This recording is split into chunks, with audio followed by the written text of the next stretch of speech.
তোমাকে জোহরে ডাকলাম, জোহরেও পাইলাম না, আসরে ডাকলাম, আসরেও পাইলাম না। বান্দা কেমন কষ্টে আল্লাহ রাব্বুল আলামিন বলেন, রে বান্দা আমার, তোমাকে আমি দুনিয়ার মধ্যে প্রেরণ করলাম আমার ইবাদতের জন্য, তুমি কেমন করে আমাকে বইলা গেলা। এ বান্দা তুমি কেমন করে আমাকে বইলা থাকলা। আল্লাহ রাব্বুল আলামিন বলেন, বান্দা তোকে আসরে ডাকলাম, তোরা আসরেও পাইলাম না, মাগরিবে ডাকলাম, মাগরিবও পাইলাম না। রে বান্দা কপালটা পুইরা ফেললি। তোরে এশা ডাকলাম, এশার সময় আসতে পারলি না। বান্দা তুই কেমন নাফরমান হলি, তুই সৃষ্টিকর্তাকে ভুইলা গেলি, তোকে বানানে ওয়ালাকে ভুইলা গেলি। এ বান্দা তুই এমন ভাবে দিশাহীন হলে দুনিয়ার মধ্যে চলে না বাজান। দুনিয়ার মধ্যে আপনি একেবারে বেসামাল হয়ে গেলে চলবে না। ছেলের নাফরমানিকে মেনে নিয়েছে, তার মেয়ের নাফরমানিকে মেনে নিয়েছে, তার বিবির নাফরমানিকে মেনে নিয়েছে। 30-40 বছর যাবৎ বিবির সঙ্গে সংসার করতেছে, এই ব্যক্তির এই বিবির নাফরমানিকে সেই স্বামী মেনে নিচ্ছে। আল্লাহ রাব্বুল আলামিন মুহাম্মদুর রাসূলুল্লাহ সাল্লাল্লাহু আলাইহি ওয়াসাল্লামকে বলেন, নবী আমার আপনি জানান এই তিন ব্যক্তির জন্য জান্নাত হারাম। আপনি আমি দায়ুসের অন্তর্ভুক্ত কিনা আপনি আমি দেখেন। আপনি আমি যদি গার্জিয়ান হয়ে থাকি, আপনার আমার মা, আপনার আমার ছেলে সন্তানগুলা কি করতেছে? রাব্বুল আলামিন কিয়ামতের ময়দানে আপনার আমার জবান থেকে হিসাব নেবেন। আল্লাহ রাব্বুল আলামিন আপনাকে আমাকে দুইটা হাত দিয়েছেন নিয়ামত স্বরূপ। এই দুইটা নিয়ামত হাতকে আল্লাহ রাব্বুল আলামিন কিয়ামতের ময়দানে প্রশ্নবিদ্ধ করবেন। এই হাতগুলো আপনার আমার সম্পর্কে সাক্ষী দিবে, আপনার আমার পক্ষে হয়তো বা বিপক্ষে সাক্ষী দিবে। আপনার আমার নিয়ামত পা, এই পাও আল্লাহ রাব্বুল আলামিনের দরবারে প্রশ্নের মুখাপেক্ষী হবে। এই পা গুলা যদি আপনি আমি ভালো কাজে ব্যবহার করে যাই, তাহলে এই পা আপনার আমার ভালো কাজের দিকে সাক্ষী দিবে। আর না হয় আপনাকে আমাকে এই পা লাথি মেরে জাহান্নামে ফেলাইয়া দেওয়ার জন্য সেই যথেষ্ট। মুসলমান বন্ধুগণ আমার, আপনাকে আমাকে আল্লাহ রাব্বুল আলামিন কান নামক নিয়ামত দিয়েছেন। এই কানের দ্বারা আপনি আমি কি বাজে গুনাহ করলাম, এই কানের দ্বারা কি পরিমাণ সওয়াবের কাজ করলাম, এই কানের দ্বারা কি পরিমাণ গীবত শাকায়াত শুনলাম। এই কানকে যদি আল্লাহ রাব্বুল আলামিন কিয়ামতের ময়দানে জিজ্ঞাসা করেন, রে কান তুমি তোমার বান্দার তুমি যেই বডির মধ্যে লিপ্ত ছিলা, তুমি যেই বডির নিয়ামত হিসাবে যেই বডির তুমি চাকরি করেছিলা সারাটা জীবন, তুমি এই বডির হিসাব দাও।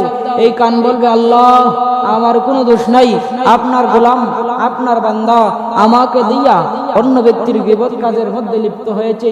এই কান দ্বারা শুনেছে আমাকে আল্লাহ রাব্বুল আলামিন, আপনি আমাকে আটকায় কোনো লাভ নাই, আপনি শাস্তি দিতে হলে আপনার এই গুনাহগারকে দেন। আমি কান বলতেছি, এই কান দ্বারা আমাকে, এই কান বলবে এই আমাকে এই বান্দা কোনো ভালো কাজে ব্যবহার করে নাই, খারাপ কাজে ব্যবহার করেছে। আল্লাহ আমি কানের তো শক্তি ছিল না হাইটা যাওয়ার মতো, আপনার এই গুনাহগার বান্দা আমাকে নিয়া এই সমস্ত বাজে কথাগুলা শুনেছি, এই সমস্ত গীবত গুনাহগুলা গীবতের কথাবার্তা শুনেছি। আল্লাহ এতে আমি নির্দোষ প্রমাণ হয়ে গেলাম, আপনি আপনার বান্দাকে জাহান্নামে দিয়া দেন। প্যারা হাজিরিন, চক্ষু নামক নিয়ামত আল্লাহ রাব্বুল আলামিন যখন কাঠগড়ায় দাঁড়াবেন, এই চক্ষু নামক নিয়ামতকে জিজ্ঞাসা করবেন, যে চক্ষু তুমি জবাব দাও, তুমি কি করেছিলা? যদি আপনি আমি চক্ষুর দ্বারা ভালো কাজগুলা করে থাকি, ইসলামের কাজগুলা করে থাকি, সওয়াবের কাজগুলা করতে পারি, এই চক্ষু আপনাকে আমাকে কাল কিয়ামতের ময়দানে আল্লাহ রাব্বুল আলামিনের কঠিন শাস্তির সম্মুখীন থেকে বাঁচাইয়া আপনাকে আমাকে জান্নাতে নিতে পারবেই। আর না হয় আপনাকে আমাকে জাহান্নামে নেওয়ার জন্য এই চক্ষুই যথেষ্ট। প্যারা হাজিরিন, আল্লাহ রাব্বুল আলামিন আপনাকে আমাকে দুনিয়ার মধ্যে টাকা পয়সা দেন, এটাও নিয়ামত, এটা আপনার আমার কোনো কামাই করা কোনো কিছু না। আল্লাহ রাব্বুল আলামিন আপনাকে আমাকে সম্পত্তি দেন, তাও নিয়ামত।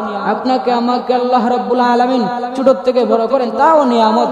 আপনাকে আমাকে আল্লাহ রাব্বুল আলামিন হাত পা সুজা রেখেছেন, হাত পা দ্বারা আপনি আমি চলাফেরা করতে পারি। আজকে দুনিয়ার মধ্যে এমনও মানুষ দেখা যায় যার হাত বাঁকা, যার পাও বাঁকা, যেই ব্যক্তি ভালো করে হাঁটতে পারে না, ভালো করে গাড়িতে চড়তে পারে না। আরে মুসলমান, একটু চিন্তা করেন, আপনাকে আমাকে আল্লাহ রাব্বুল আলামিন দুনিয়াতে কেন সৃষ্টি করলেন, কেন দুনিয়ার মধ্যে পাঠাইলেন? আরে মুসলমান, আপনাকে আমাকে আল্লাহ রাব্বুল আলামিন কি পরিমাণ নিয়ামত দ্বারা ডুবন্ত অবস্থায় রাখেছেন। যেই রকম ভাবেই আল্লাহ রাব্বুল আলামিন আপনাকে আমাকে মাতৃগর্ভের মধ্যেও নিয়ামতের সাগরে ডুবায় রাখছিলেন। এই জন্মের পর থেকেই বৃদ্ধ হওয়ার আগ পর্যন্ত, জন্মের পর থেকে কবরে যাওয়ার আগ পর্যন্ত তারই নিয়ামতের মধ্যে আপনাকে আমাকে ডুবায় রাখছেন। কবরে শুধু গেলে শেষ না, কবরের মধ্যে তার নিয়ামতের অভাব নাই, জান্নাতে গেলে তো কোনো অভাবই নাই। আরে মুসলমান, খুব খেয়াল করে শুনবেন, আপনাকে আমাকে আল্লাহ রাব্বুল আলামিন মাতৃগর্ভের থেকে নিয়ামত দেওয়া শুরু করেছেন। মাতৃগর্ভের থেকে আস্তে আস্তে দুনিয়ার মধ্যে প্রবিষ্ট হলাম। আলমে আরওয়ার মধ্যে আপনার আমার উপর রহমত ছিল। আল্লাহ রাব্বুল আলামিন আপনাকে আমাকে নিয়ামত দিয়েছেন। আলমে বরজখ, আলমে আরহামের মধ্যেও আল্লাহ রাব্বুল আলামিন কি পরিমাণ নিয়ামত দিয়েছেন। এরে মুসলমান খুব খেয়াল করে শুনবেন। আপনি আমি ছোট্ট একটা বাচ্চা ছিলাম, 2 থেকে 2.5 কেজি ওজনের বাচ্চা। এই বাচ্চাটাকে আল্লাহ রাব্বুল আলামিন মায়ের পেটের ভিতরে, একটা হলো মায়ের পেটের অন্ধকার, এই অন্ধকারের ভিতরে আপনাকে আমাকে আল্লাহ রাব্বুল আলামিন মায়ের পেটের ভিতরে নাফাক খাবার থেকে আল্লাহ রাব্বুল আলামিন কি পরিমাণ নিয়ামতের মাধ্যমে এই মায়ের পেটের নাফাক খাবারকে আল্লাহ রাব্বুল আলামিন আপনাকে আমাকে নিয়ামত হিসেবে মুখ দিয়া দেন নাই। এই মায়ের পেটের গান্দা ফাঁসা খাবারকে আল্লাহ রাব্বুল আলামিন আপনাকে আমাকে হালাল হিসাবে খাওয়াইয়াছেন, মুখ দিয়ে নয় নাভি দিয়ে খাওয়াইয়াছেন। এরে মুসলমান, মায়ের পেটের ভিতরে আপনার আমার নিয়ামত, আল্লাহ রাব্বুল আলামিনের নিয়ামত আপনি আমি ভোগ করেছি। এই দুনিয়ার মধ্যেও তার নিয়ামতের অভাব নাই। আপনি আমি বিবাহ শাদী করি, তারও নিয়ামত, ভালো বিবি পাওয়া তাও নিয়ামত। এরে মুসলমান, আপনি আমি 5 ওয়াক্ত নামাজ পড়তে পারতেছি না, তাহলে কি হবে? আল্লাহ রাব্বুল আলামিনের নিয়ামত পাওয়ার পরে যদি আপনি আমি নাশুকরি করি, আল্লাহ রাব্বুল আলামিন লাত্তি মারিয়া কাল কিয়ামতের ময়দানে জাহান্নামের মধ্যে ফালায়া দিবেন। আর মুসলমান বন্ধুগণ আমার খুব খেয়াল করে শুনবেন। আজকে শুক্রবার দিন, এই সাপ্তাহিক ঈদের দিন দেখা যাচ্ছে মসজিদটা একেবারে ফাঁকা পড়ে আছে। আপনি আমি সারা সপ্তাহ কাজ করি, 5 ওয়াক্ত নামাজে আসতে পারি না। মুয়াজ্জিন মসজিদের মাইকের মধ্যে ডাকতে থাকে একের পর এক। আল্লাহ রাব্বুল আলামিন বলেন, বান্দা, তোমার মসজিদের মাইকে তোমার গ্রামের মুয়াজ্জিন ডাকে না, না না, এই মুয়াজ্জিনের মুখ থেকে আমার কথাগুলো উচ্চারণ হয় কেমন যেন আমি আল্লাহই ডাকতেছি। বান্দা, তোমারে আমি ফজরে ডাকলাম, তুমি ফজরে আসলা না। বান্দা, তোমারে জোহরে ডাকলাম, বান্দা জোহরে আসো। জোহরে আইসা ফজরের নামাজ না পড়া যে পরিমাণ গুনাহ করছো, গুনাহের জন্য তওবা করো। বান্দা, তোমাকে জোহরে ডাকলাম, জোহরেও পাইলাম না। আসরে ডাকলাম, আসরেও পাইলাম না। বান্দা, কেমন কষ্টে আল্লাহ রাব্বুল আলামিন বলেন, রে বান্দা আমার, তোমাকে আমি দুনিয়ার মধ্যে প্রেরণ করলাম আমার ইবাদতের জন্য। তুমি কেমন করে আমাকে বইলা গেলা? এ বান্দা, তুমি কেমন করে আমাকে বইলা থাকলা? আল্লাহ রাব্বুল আলামিন বলেন, বান্দা, তোকে আসরে ডাকলাম, তোরা আসরেও পাইলাম না। মাগরিবে ডাকলাম, মাগরিবও পাইলাম না। রে বান্দা, কপালটা পুইরা ফেললি। তোরে এশা ডাকলাম, এশার সময় আসতে পারলি না। বান্দা, তুই কেমন নাফরমান হলি? তুই সৃষ্টিকর্তাকে ভুইলা গেলি, তোকে বানানেওয়ালাকে ভুইলা গেলি। এ বান্দা, তুই এমন ভাবে দিশাহীন হলে দুনিয়ার মধ্যে চলে না বাজান। দুনিয়ার মধ্যে আপনি একেবারে বেসামাল হয়ে গেলে চলবে না। রাস্তাঘাটে মা বোনের যন্ত্রণায়, মা বোনের বেইজ্জতি, মা বোনের বেইজ্জতি কেমন করে হয়, মা বোন কেমন করে বেইজ্জতির শিকার হয়। মা বোন যদি একটু সতর্ক হয়ে চলতো, আল্লাহর বিধানকে যদি একটু সতর্ক করে মানতে পারত, আল্লাহর বিধান পর্দাকে যদি অনুসরণ করে রাস্তার মধ্যে বাহির হইতে পারত। এরে মুসলমান, খুব খেয়াল করে শুনবেন। এ মা, এ বোন, বাড়ি করে অবস্থানগত মা বোন, ভালো করে শুনে রাখেন। আল্লাহ রাব্বুল আলামিন বলেন, কিয়ামতের ময়দানে আমি আমার বান্দার কাছ থেকে প্রত্যেকটা নিয়ামতের একটা একটা করে পই পই করে হিসাব নেওয়া হবে। এই দিন আপনি আমি কোনো বাঁচার কোনো উপায় নাই। এ মুসলমান, আপনি আমি বাঁচার কোনো উপায় নাই। এই প্রত্যেকটা নিয়ামতের হিসাব আপনি আমি কেমন করে দিব? এ বন্ধুগণ আমার, খুব খেয়াল করে শুনবেন। এ মা বোন, খুব খেয়াল করে শুনবেন। আপনারা যখন রাস্তার মধ্যে বাহির হন, পর্দাকে যদি অনুসরণ করে চলতে পারতেন, আল্লাহর কসম, আল্লাহর কসম, আপনাকে কোনো ব্যক্তি বেইজ্জতি করতে পারতো না। আপনি আমি রাস্তার মধ্যে বেসামাল হয়ে যাই, রাস্তার মধ্যে বাহির হই, বাজারে হাটে বাহির হই, বেসামাল হয়ে পড়ি। আপনি আমি একজন মহিলা মানুষ, আল্লাহ রাব্বুল আলামিন মা জাতিকে কি পরিমাণ সম্মানের অধিকারী বানাইয়াছেন। এর মুসলমান, হে মা বোন, তোমাদের বিরুদ্ধে আমার কথা না, তোমাদেরকে আমি মাত্র শুনাইতে যাচ্ছি, আল্লাহ রাব্বুল আলামিনের বিধানকে শুনাইতে যাচ্ছি। এর বন্ধুগণ আমার, খুব খেয়াল করে শুনবেন।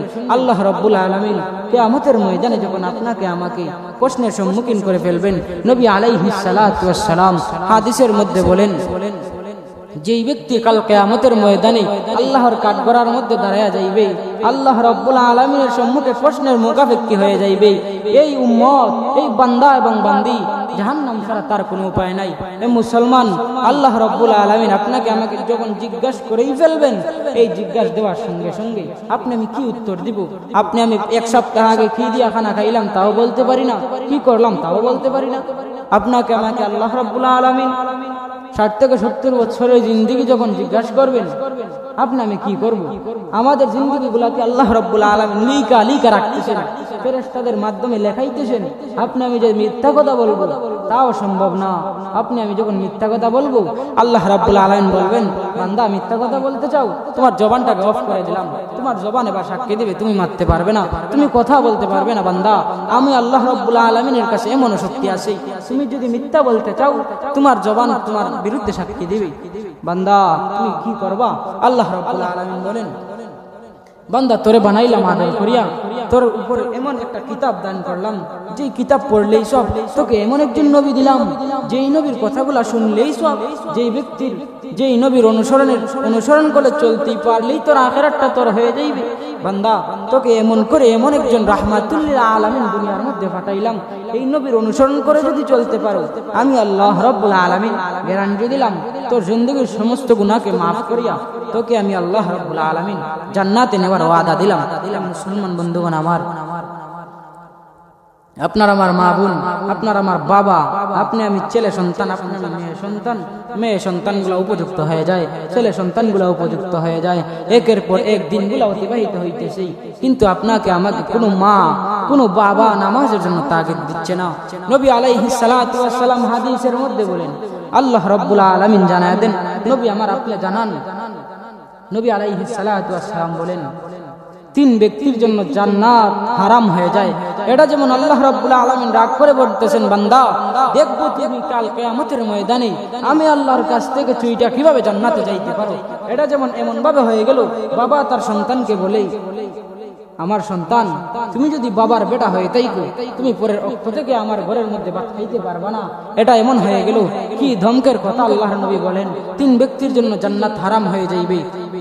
প্রথম নম্বর, নবী আলাইহিস সালাতু ওয়াস সালাম বলেন, যেই ব্যক্তি নেশা করে, যেই ব্যক্তি মদ পান করে, বন্ধুগণ আমার খুব খেয়াল করে শুনবেন, যেই ব্যক্তি নেশা করে মদ পান করে, আল্লাহ রাব্বুল আলামিন বলেন, এই বান্দাকে আমি আল্লাহ রাব্বুল আলামিন কখনো জান্নাতে দেব না, এই ব্যক্তির জন্য জান্নাত হারাম হয়ে যায়।